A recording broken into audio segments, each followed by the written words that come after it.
And so this person is having a hard time dealing with that. It is shocking to them because they don't know where they fit in your life anymore.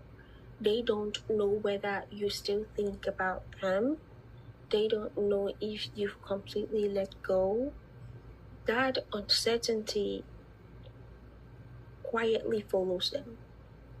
And one thing about the human mind is that it naturally fills empty spaces with questions. And the less informations that we often have, the more harder our imaginations work. And sometimes we imagine the best, sometimes we imagine the worst. Sometimes we simply replay old conversation because they are the only answers we still have.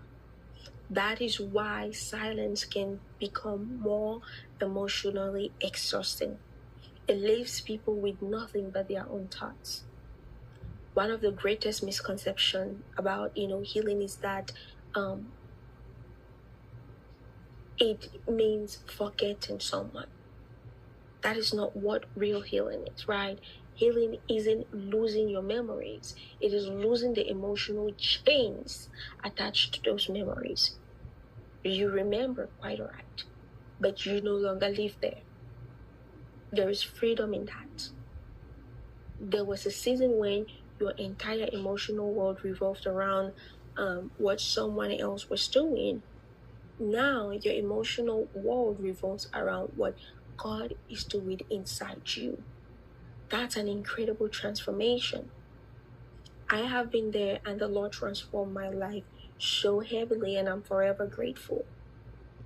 And He called me into this particular space because He knows there is somebody out there. You're probably watching me right now. You need this word. You need this word because the Lord is by your side.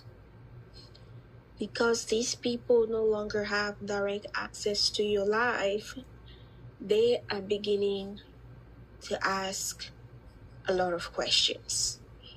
That is why they are sourcing from informations in different places, trying to get clues, trying to see, if they can get information that is going to help them in whatever they're hoping to find.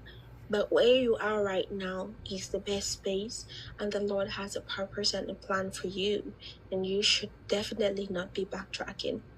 Family, please give the video a So anyways,